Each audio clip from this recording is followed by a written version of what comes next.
Lyra Voss had a rule about ceremonies. Show up early. Stand somewhere nobody needs you to move from. Keep your face arranged like you're listening to a weather report. Interested but not invested. And for the love of everything holy, do not wear shoes you can't sprint in. She had broken the last rule tonight. The silver heels were Dasha's idea. Dasha, who was the Callaway Pack's second in command, and also, apparently, a person who believed that looking like you belonged somewhere was the same as actually belonging there. Lyra had stood in Dasha's bathroom 40 minutes before the ceremony, staring at the shoes and thought, these are either going to be the shoes I wore when my life changed, or the shoes I wore when I needed to run. She had put them on anyway. The great hall of the Callaway estate was older than the county it sat in. That wasn't poetry. It was literal. The estate had been built in 1841. The county hadn't been incorporated until 1863, and the Callaway Pack had been there through all of it, bleeding into the land and calling it theirs. The walls were dark wood, the kind that absorbs sound and holds it. The chandeliers were real iron, not the decorative kind. The floor was stone. Everything in this room was the kind of heavy that said we are not going anywhere, and when you were the new thing inside it, standing at the edge of all that weight, you felt your own lightness in a way that was not comfortable. Lyra stood at the edge of the hall and organized the room in her head. This was what she did when she was scared, and she was not going to tell you she was scared. She was going to tell you she was observing. She counted exits first. 2 doors she'd come through, one at the far end behind the elder council's table, 2 side doors that were probably kitchens and storage and things she'd never get to find out about. Then she counted people. 112, give or take. She'd gotten to 87 before someone handed her wine she didn't ask for, and she lost count. The pack was dressed like money that had been in the family long enough to forget it was money. No one was trying. That was how you knew. A woman in a deep green dress stood 15 feet away and stared at Lyra's collarbone, with the energy of someone reading a notice of eviction, the mate mark. It sat at the base of Lyra's neck, just above the collarbone, silver-toned against her brown skin, shaped like nothing Lyra had ever been able to describe in a way that made sense. She'd tried, once, to explain it to her sister over the phone. Her sister had said it sounded like a snowflake, and Lyra had said yes, a snowflake that had burned its way in, and her sister had gone quiet in that particular way. She went quiet when she needed a moment to process the life Lyra was now living. The woman in green looked away. Lyra took a sip of the wine. She had been in this world for 6 weeks. 6 weeks since the mate bond had clicked into place like a key in a lock she hadn't known she was carrying. 6 weeks of learning that everything she thought she knew about how the world worked was a first draft. 6 weeks of Ethan. She did not think about Ethan in this particular moment because thinking about Ethan made her face do things, and she needed her face to stay arranged. He found her at 8:14, which was 6 minutes before the ceremony was supposed to start. He came through the side crowd the way he moved everywhere, like the room was a list of problems and he was already 3 steps ahead of solving them. Dark coat, the kind of jaw that existed specifically to make people lose their train of thought. Eyes that were some color between green and gray that she had never gotten a straight answer about because every time she was close enough to check, she forgot what she was checking. He put his hand on the small of her back. Her whole nervous system did the thing it always did. She called it the thing it always does, because naming it properly felt like handing something over. She wasn't ready to hand things over. "You look good," he said, low enough that only she could hear. Dasha picked the shoes. "I noticed you blaming Dasha for things you chose." She glanced up at him. "Am I supposed to be standing somewhere specific for this?" Something moved across his face. Something fast, like a shadow crossing a wall. There and gone, before she could name what animal made it. "No," he said. He was lying. She almost knew it, the way you almost know a song from just the first note, before the melody comes in. The almost knowing sat in her chest like a stone that hadn't finished falling. She let it sit there. She was getting good at that. The ascendancy ceremony was not complicated. Lyra had read about it 3 times in the 3 weeks leading up to tonight, because she was the kind of person who prepared for things by reading about them until the words stopped feeling threatening. The Alpha stood at the center of the hall, The mate came to stand beside him. The pack witnessed. The alpha spoke the old words, 3 sentences in a language older than English, which Dasha had taught her the meaning of. And then it was done. A covenant, witnessed. A declaration, sealed. 4 minutes, maybe 5. The kind of thing that was supposed to feel small and turned out to be the architecture of everything. At 8:19, Elder Ven, oldest of the council, 70 years of quiet authority compressed into a small woman with silver braids and the posture of someone who had personally ended 3 territorial disputes, called the hall to order. The pack gathered. Ethan walked to the center of the room. Lyra took a breath, arranged her face, and started moving toward him. The main doors opened. The room didn't gasp. Lyra would think about this later, in the motel 12 miles from the estate, eating crackers in the dark. She would think, they didn't gasp, and she would understand, with the particular clarity that only comes after, that the absence of gasping meant they already knew. Gasping is for surprises. The pack went attentive, the specific, leaning in quiet of people watching something they'd been waiting for, without admitting they were waiting. Mara Hale walked through the main doors. She was wearing white. Lyra noted this the way she noted a spreadsheet error. Clinically. Categorized. Filed in the part of her brain that handled things too big to feel immediately. Mara was... Look, Lyra was not going to tell you what Mara looked like in the way people usually tell you what someone looked like, with their eyes and their hair and the way the light hit them. Lyra was going to tell you that Mara walked into that room and the room became organized around her, the way furniture gets organized around a fireplace. That was what she was. Something that made everything else in the room clarify its relationship to her. Lyra stopped walking. It was involuntary. She hadn't decided to stop. Her body just decided. And then she watched Ethan go still. Not the stillness of a man making a decision. The wrong kind of still. The kind that happens when a decision you already made catches up to you in public wearing a white dress, and the cost of it becomes visible in front of 112 witnesses. Lyra stood in the middle of the hall, 6 feet from the place she was supposed to be standing, and watched the man who bore the other half of her bond go still at the sight of someone else. The wine glass was still in her hand. She looked at it. The wine was a deep, dark red, Cabernet something. She thought about the fact that she didn't know much about wine and had been meaning to learn and had specifically thought, 3 weeks ago, that she'd have time to learn it now, in this new life, because the new life was supposed to be the kind that had room for things like learning about wine. She took a sip. Ethan moved, not all the way across the room, not to Mara. He stopped somewhere between 6 feet from the woman he'd invited into his house, 3 feet from the woman whose bond he still wore, equidistant from both in the way that is somehow worse than choosing either one. The geometry of cowardice, the specific configuration of a man who has decided not to decide and is only now learning that the space between two things is not neutral. It is its own answer. I can't do this tonight, he said. To the room, to his shoes. To no one in particular, and therefore to everyone in particular. 112 witnesses heard him say it. Lyra heard him say it. She understood immediately, the way the body understands things before the mind has built the words for them. She had felt it before, this specific sequence, the sharp intake of something that isn't air, the way the world tilts 2 degrees to the left, the instinct to locate the nearest exit with the part of her brain that remembered being young and small and needing to know where the door was. Her hands moved to her clutch, small, silver, rented. She held it with both hands. The clasp had a little ridge on it. She pressed her thumbnail against the ridge. The ridge pressed back. She was thinking about the fact that she'd left her good umbrella in the car, and it was supposed to rain at 9.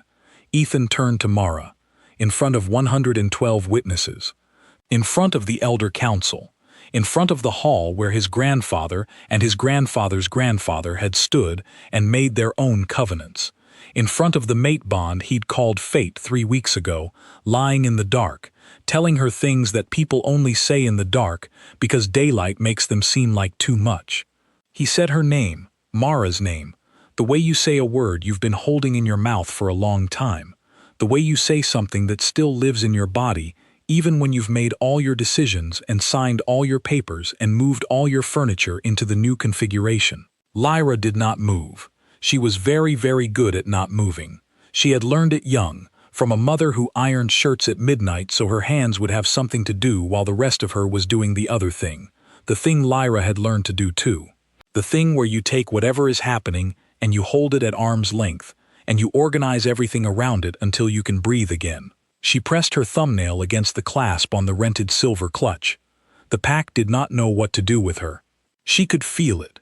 The collective recalibration of 112 people who had been ready for tears, for a scene, for the kind of visible devastation that lets everyone know where to put their sympathy.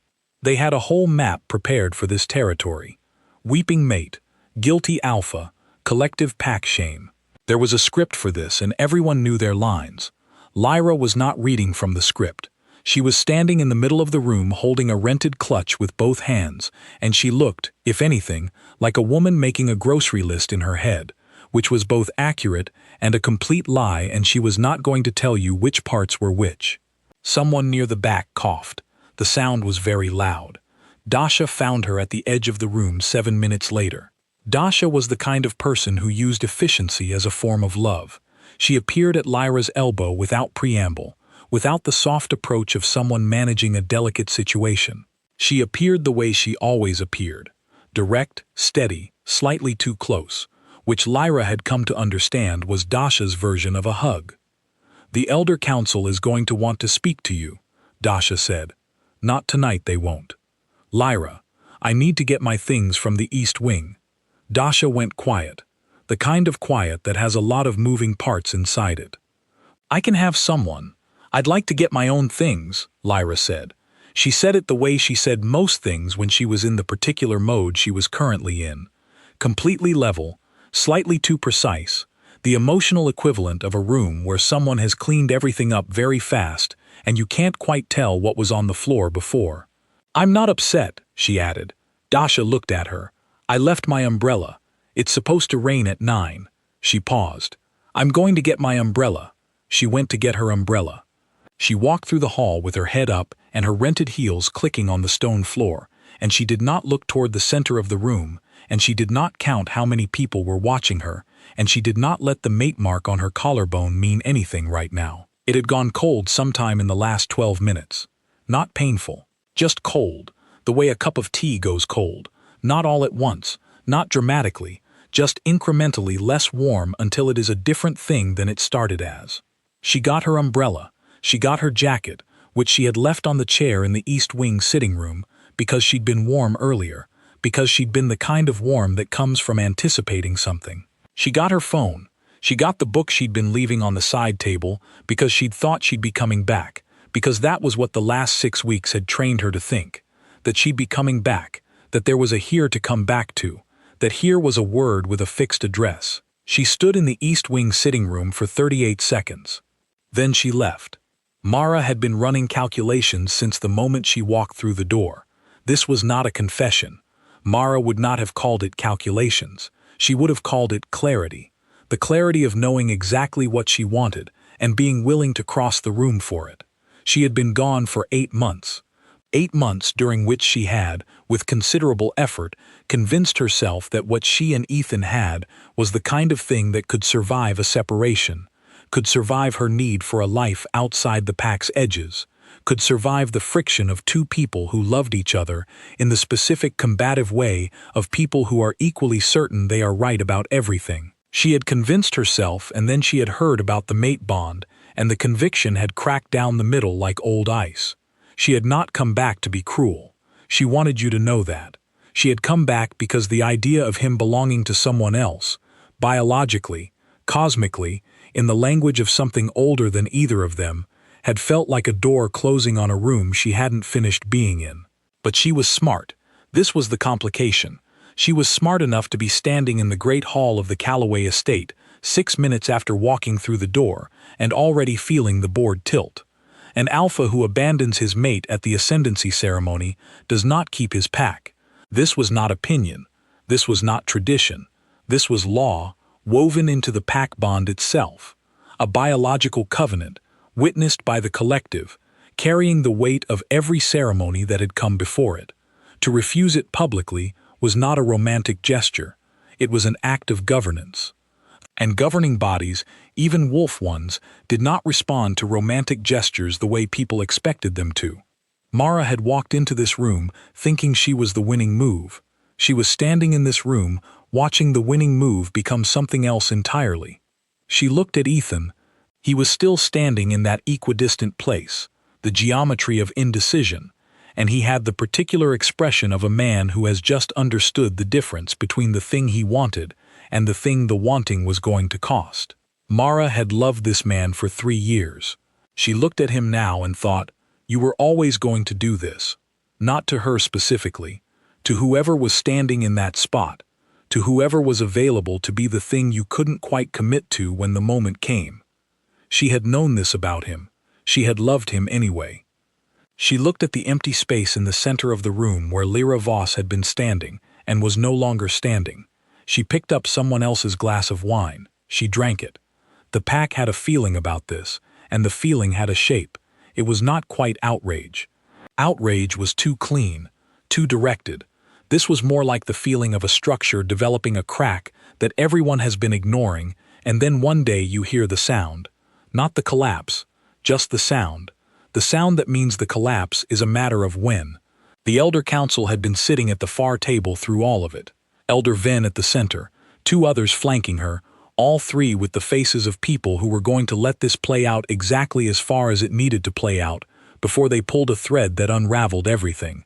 They had seen things. They had the patience of people who understood that consequences did not require their help to arrive. Consequences arrived. That was what consequences did. By 8:47 the ceremony had not been completed. The hall was still full. Nobody had left, not because anyone was enjoying themselves, but because leaving felt like choosing a side, and most of the pack was not ready to choose a side yet. They were gathering information. They were watching the Alpha stand in his equidistant place, and watching Mara Hale hold a borrowed wine glass, and watching the East Wing doors, which Lyra Voss had gone through and not come back from. At 8:51, Elder Venn said something to the council member on her left. Nobody heard what she said. Whatever it was, the council member on her left nodded in the way you nod when you are agreeing with a plan you had hoped would not be necessary. The motel was 12 miles from the estate, on a road that wound through the kind of countryside that was beautiful in daylight and looked like the opening of a horror film at night. Lyra had driven there on the highway because the highway had streetlights, and also because she was the kind of person who, when her hands were shaking slightly, preferred a wide, straight road to anything that required judgment. The room smelled like industrial cleaner, and the ghost of someone else's takeout. The bed had a comforter that was too thin and too slippery, and the pillow had the density of an opinion she disagreed with. She sat on top of the covers in her coat with the silver heels still on because she had sat down and not moved for a while, and the heels were still on, and that was fine. That was fine. Her clutch was on the bed next to her.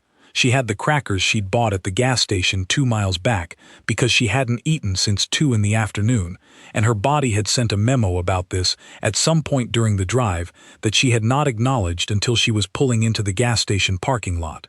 She had stood in the fluorescent light of the snack aisle for a long time before selecting the crackers. She could not have told you why she chose the crackers. She had wanted something to do with her hands. She ate a cracker. Her phone screen lit up. She turned it face down. It lit up again. She turned it face down again. She ate another cracker. The mate mark on her collarbone was still cold. Not hurting. Not fading. That was the thing people didn't understand about mate bonds, or that Lyra hadn't understood when Dasha had explained it to her 3 weeks ago. They didn't punish quickly.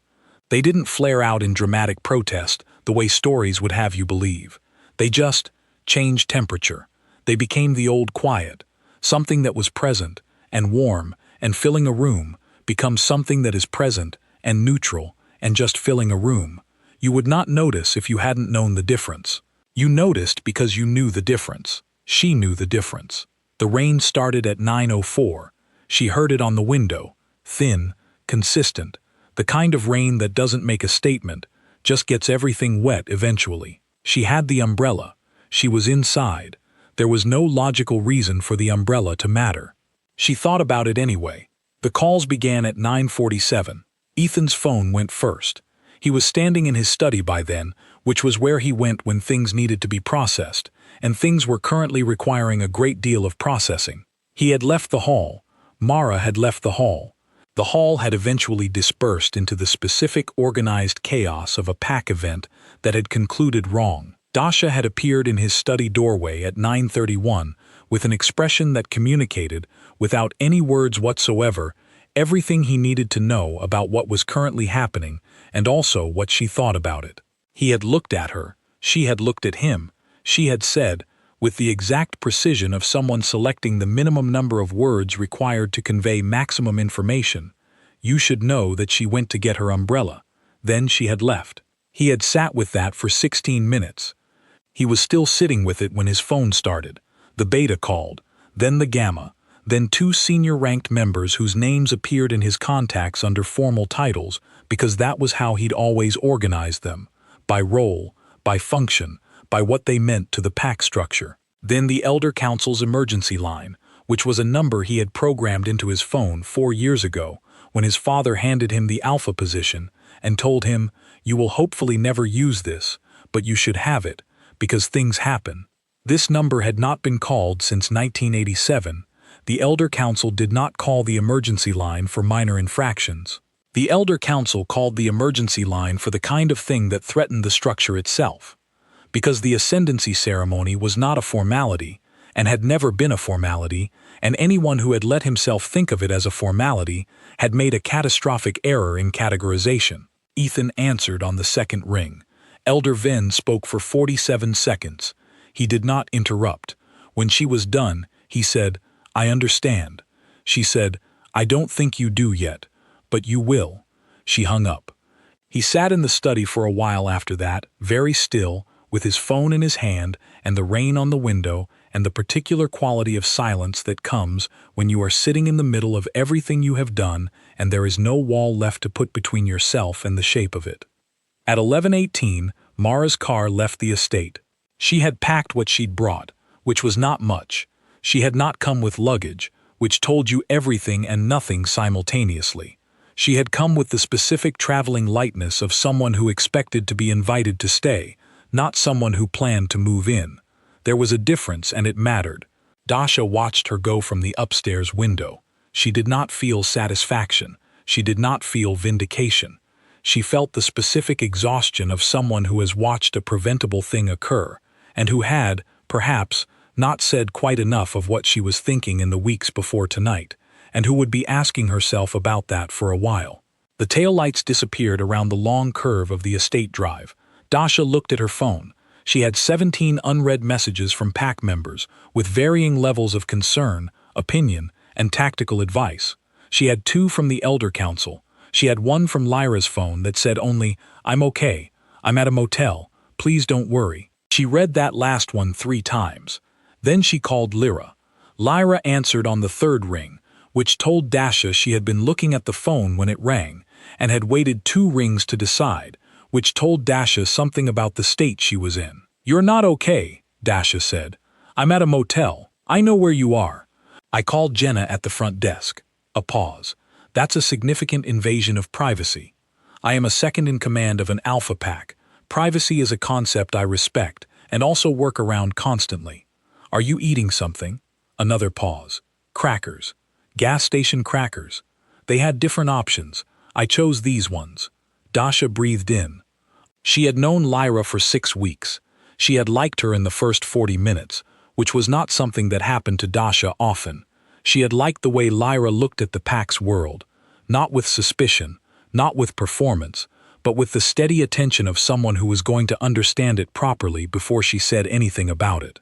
She had liked the way Lyra organized her thinking out loud, and the way she went quiet when she was actually scared, and the way she called pain the old quiet when she thought no one was listening. She had not said enough in the weeks before tonight. "The council called the emergency line," Dasha said. Lyra didn't respond immediately. "He has 48 hours, Dasha continued, to present himself with his mate at his side, or invoke the severance protocol." Silence. That protocol has been used 4 times in recorded pack history. I know, Lyra said. I read about it. Dasha had forgotten this. That Lyra read things. That she prepared.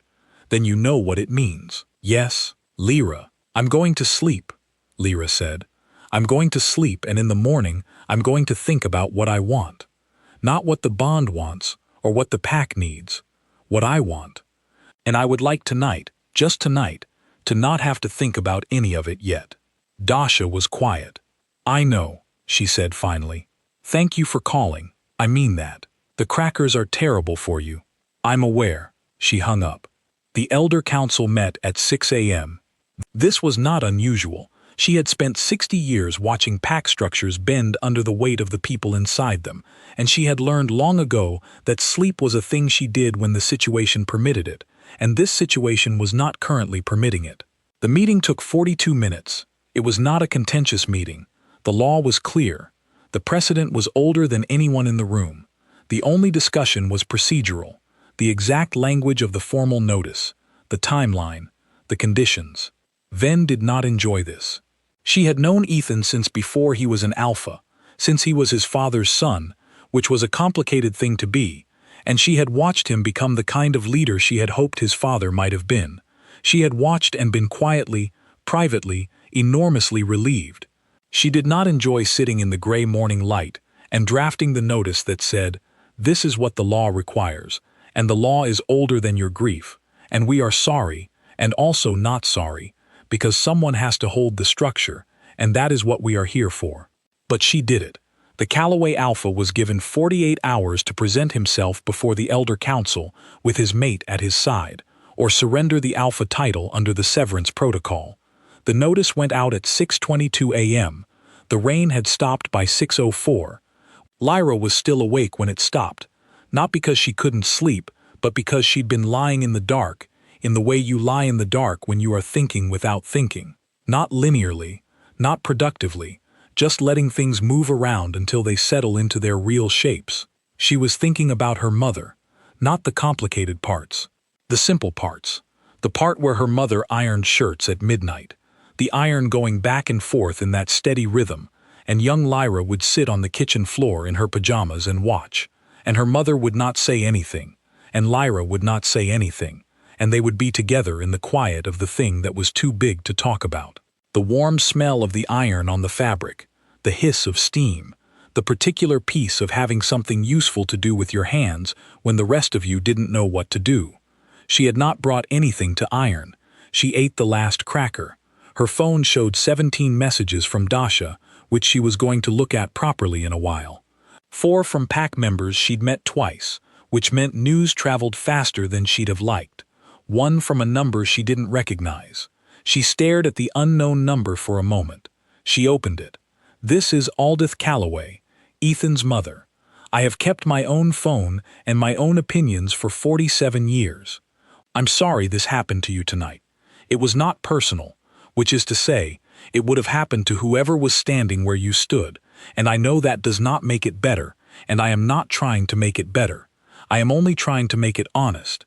He was always going to do this. I have known this about my son since he was 23 years old, which is when he first chose Mara the way he has been choosing her, over and over, in various configurations, until tonight he chose her in the only configuration that costs everything.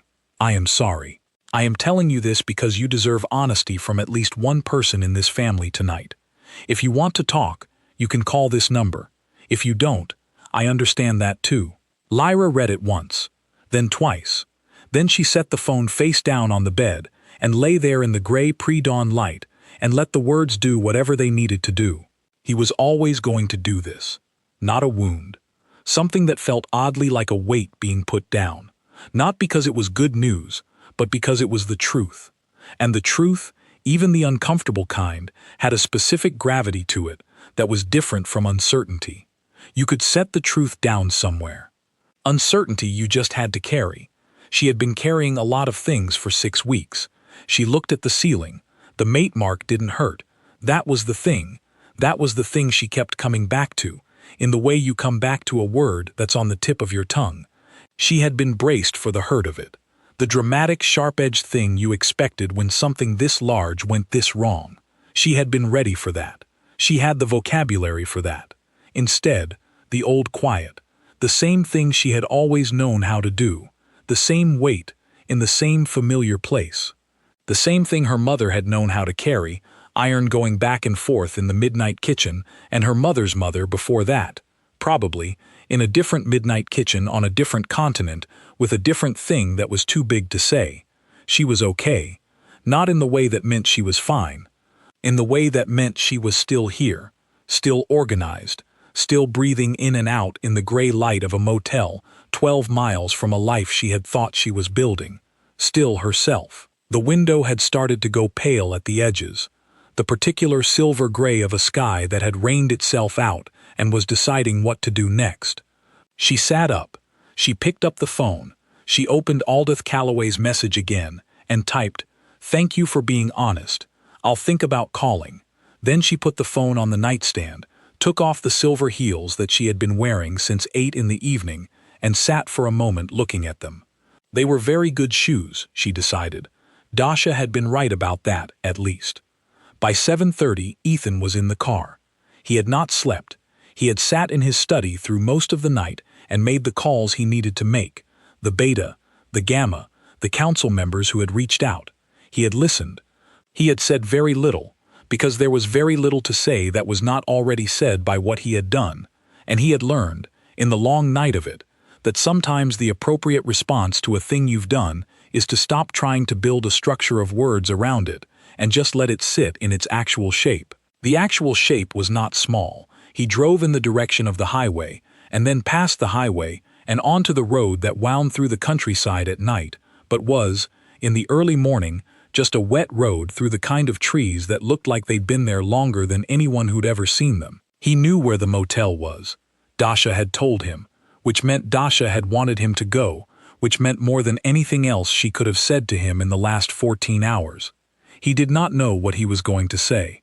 He had spent the whole drive trying to build the sentence, and every version of it collapsed before he finished it. Not because the words weren't there, but because there was no sentence that was the right size for what had happened. Some things don't have the right size sentence. Some things you have to stand in front of and let the person on the other side decide what to do with you. He pulled into the motel parking lot. Room 7. Dasha had told him room 7. He sat in the car for a moment.